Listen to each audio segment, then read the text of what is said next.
Blessed Father Michael Tansi, pray for us. Blessed Mother Teresa of Calcutta, pray for us. Blessed Pope Pius XII. You see the Supreme Pontiff, the head of billions of Catholics, taken off from his cathedral in Rome to come to Aguleri. It's incredible. It's incredible. Joy, peace, a dream fulfilled, as if it was not real, and it was real. I knew that the president of Nigeria had invited the Pope and the bishops of Nigeria. I was not indifferent to John Paul II, now Saint, deciding to make the sacrifice, and his health was not tip-top at that time, but he decided to do it. The Holy Father considered, if he did it in Rome, how many Nigerians could pay their way? If he did it in Nigeria, he might get 1 or 2 million people, and so it was. The Pope was doing a great favor to our country. For me, it was also a great privilege to be included among those who accompanied the Holy Father. The second visit of the Holy Father, Pope John Paul II, was just to come to beatify Father Tansi for no other reason. It was why he came. And that was really wonderful. Over 2 million people attended the beatification ceremony at Oba. More particularly, that the message he was bringing to them was primarily evangelization. I was so happy in the sense that first, for me to see the Vicar of Christ for the first time, and also to have the opportunity to be present for the beatification of our brother, Father Tansi. That day, there were so many people. In fact, before we reached that place, it seemed that many people slept there overnight. So many people, even though that day the sun was just very heavy, but we didn't feel it because of the kind of happiness. 22nd of March, 1998 is a day all Nigerians will forever remember. The day the Vicar of Christ, now St. John Paul II, paid us a second visit. The day we realize that one of us is also in heaven. The day we saw over 2 million people gathered in one place, the highest number of ever in Nigeria. The day people parked their cars 5 miles away and walked. If you see people walking that day, you know that it is good to be a Catholic. You see men and women carrying water, carrying everything, and we got there and everybody stood. It was 9 o'clock. I was not in Oba. I was in Rome. But in Rome, we were being interviewed in different ways. So we were supplying background information of what was going on in Nigeria. That's what the part I played.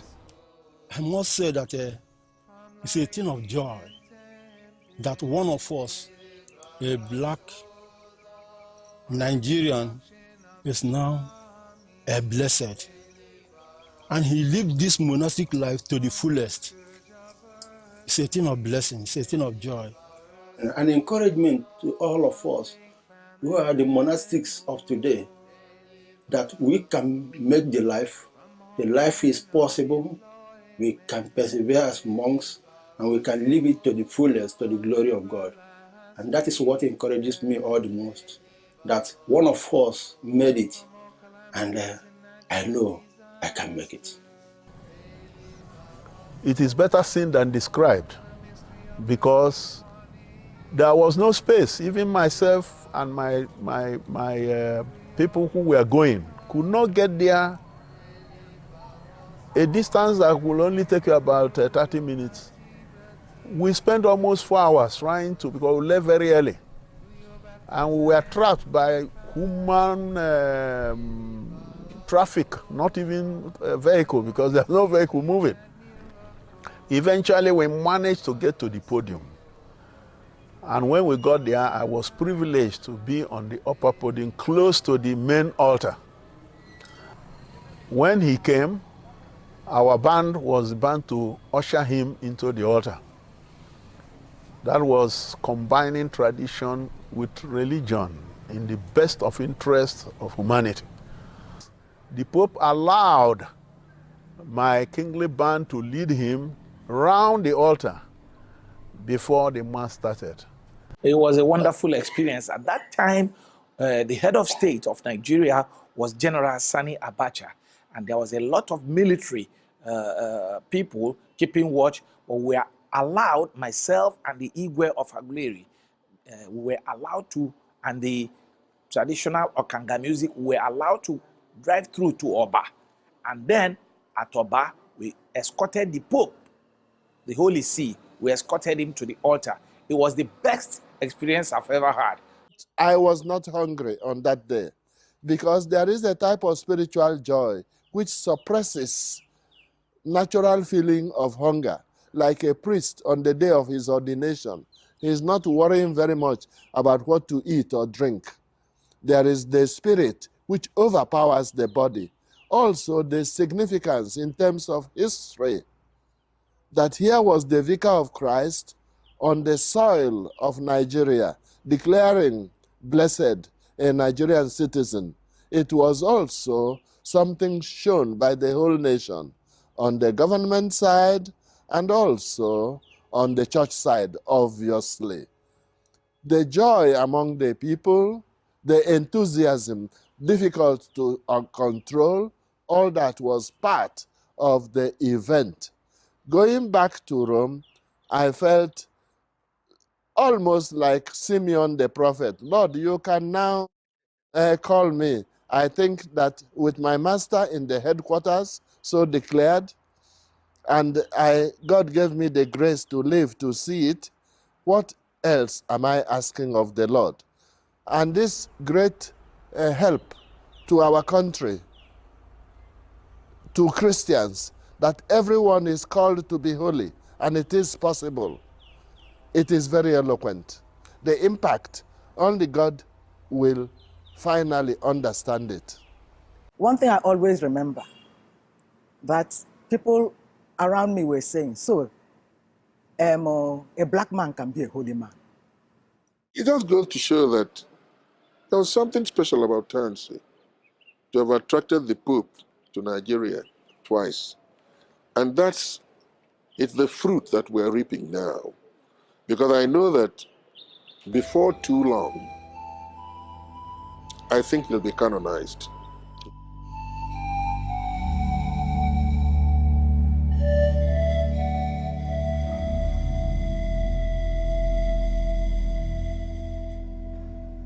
There are people who come almost every day telling me they received one favor or the other from the blessed Tansi.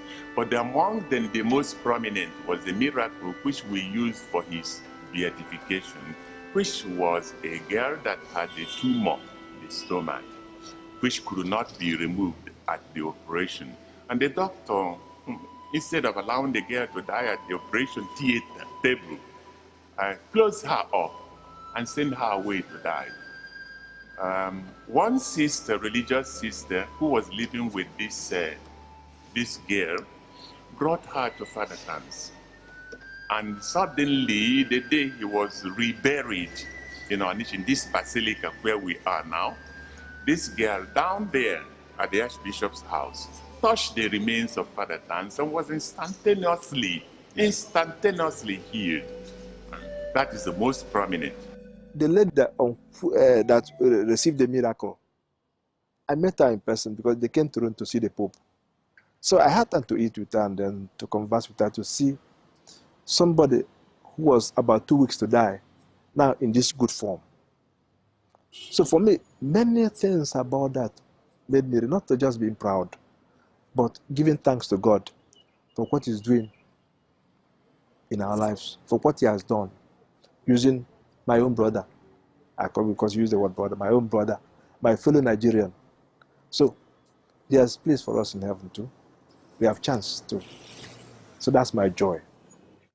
Italian Cistercian monk told me that Father Tansi will heal this woman and took her to Father Tansi's remains and prayed over her. The woman was healed. She is sent today, living with the husband. There are many cases, small and big, that come, and go again. Many people come with reports of favors they received from Father Tansi.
Coming to the Basilica of the Most Holy Trinity, an icon of the Catholic Church throughout all of West Africa, actually. For it was here that the implantation of the seed of the Catholic Church was placed deep in the Igbo culture by Bishop Joseph Shanahan and his heroic Puritan missionary brothers and sisters. Inside this basilica are housed the bodies of the former bishops of this archdiocese, starting with Bishop Shanahan himself. We will see him shortly on the floor, very close to the communion rail and very close to the shrine of Blessed Tansi. And also the last two archbishops who are deceased and have been entombed next to Bishop Shanahan. Whereas Blessed Tansi has his own above-ground shrine, which we will see shortly inside the basilica on the side altar next to the main high altar. So without any further ado, we move now from the plaza of Holy Trinity Catholic Church to the interior to give you a wide-angle view of the entire basilica from the rear of the church, where the mortal remains of Blessed Tansi can be seen lying in state in a gorgeous bronze coffin.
Whenever I enter this cathedral or Basilica of the Most Holy Trinity, Onitsha, I always kneel at his remains and pray,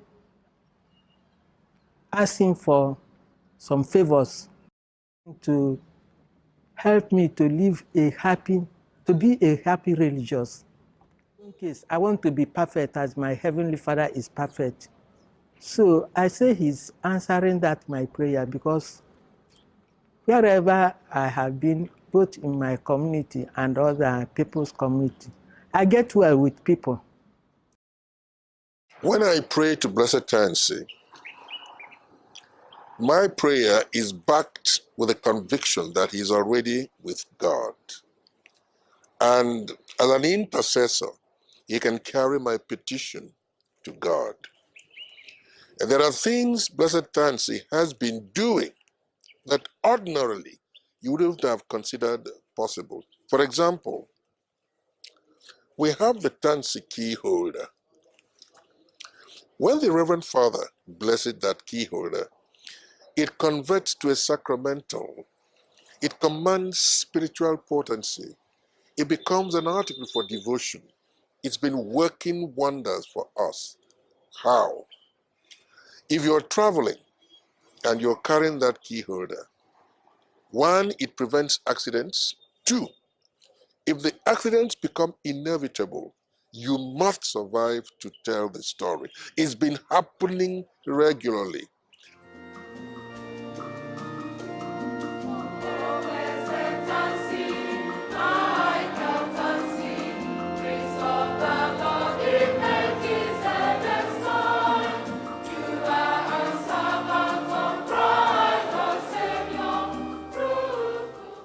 I admire the fact that many from outside Anambra State and even from outside Nigeria admire Blessed Tansi seemingly more than those inside. But I must confess that inside here, Blessed Tansi is a household name. People may not be building monuments or gathering here and there, but the name is solemn and sacred to everybody in this state and beyond.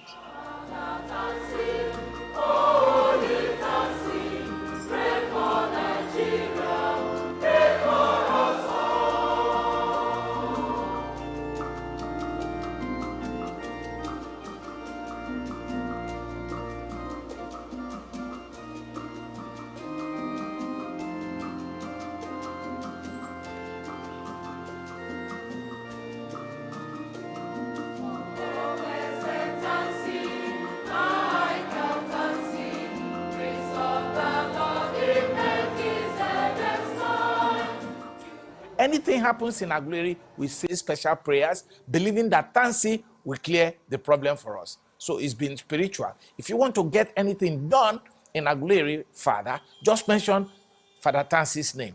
Just mention the way Catholicism has helped. That's why if you come to Aguleri, other faiths, other religious faiths are in insignificant minority. Everybody, by the day, by the night, is becoming a Catholic, due to the power that Tansi wields in Aguleri. And personally, Father, when I pray a lot. When I pray, my father lived and died praying. So I pray a lot. And whenever I pray, I do two things uppermost. I beg Blessed Virgin Mary, and I beg Father Tansi to intercede for me to God. And anytime I call on those two people, it's magic. A lot of answered prayers. I always remember the priests in my prayers. I ask Blessed Tansi to pray for them so that they will emulate his example of being good priests, holy priests, doing everything entirely for God. We approach Tansi as a brother talking to a brother. And I'm so proud that I have one now in heaven. At least the church has testified that he is blessed. Often at Mass, I do call him during the consecration for his intercession and assistance so that we can live this life to the fullest. It's not so much a matter of beginning this life or to live it, but to persevere in this noble life. He's actually responding to that prayer. He's really interceding for all of us. I prayed to him for help, for assistance, and to help me plead with God that we really yearn to be one with him and to make this heaven to his glory. There was a family that we are living like cat and dogs. So I went to him. I told him that when he was alive, he was after the good of the families. And he answered me because they settled their misunderstanding and they are living in peace now with 5 children. Whenever I want to take an important decision in my life, whenever I'm going for any important ministry, dedication of a church, as I've done for the nation, for confirmation, I begin by praying to Tansi. First of all, to guide me in my homily, and then to reach the heart of the people by what I tell them, to bring them nearer to God. And I think he has always granted me that favor, so that when I finish talking to the people, when I finish ministering, I feel that people go out away from that place with something. It is God doing the work, not myself, actually, because we just sow the seed. God makes the seed germinate. God makes the seed give fruit. But the little bit of my own work, I often invoke Tansi to ask for his guidance. Because actually, I want to keep him at the central part of my spirituality and my pastoral work. And so I don't lose focus of that. When I take my rosary to pray, my coat of arms will just show me about Tansi, entirely for God. So that guides me always.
To see people so warm in devotion to him in Lagos, in Ibadan, in Cameroon, Yaoundé, in Manfe, but also in faraway United States of America.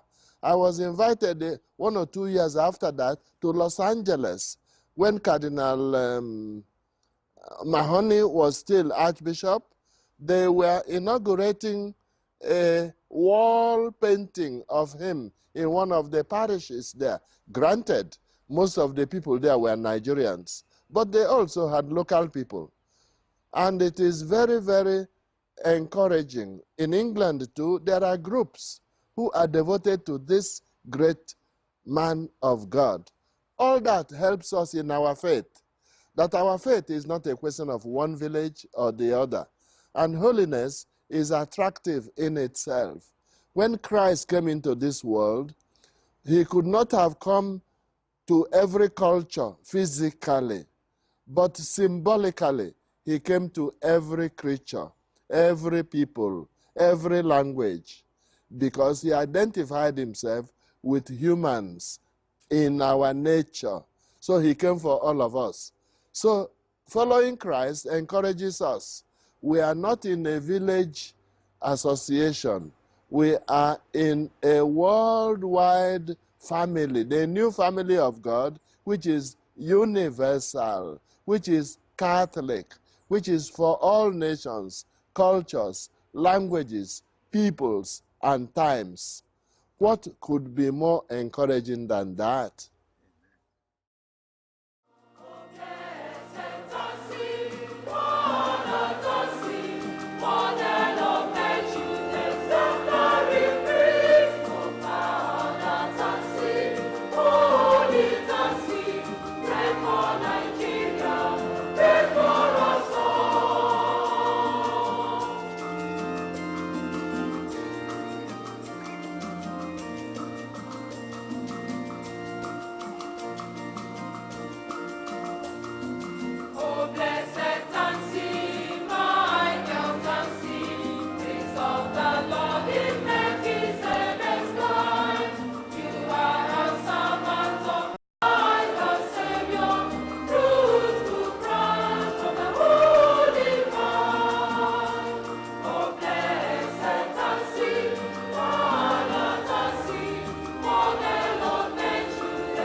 This brings us to an examination of what our Catholic faith teaches us about the call to holiness. Our faith teaches that everyone is called to holiness, or the perfection of charity. Holiness means love of God and love of neighbor to a very high degree, at advanced level.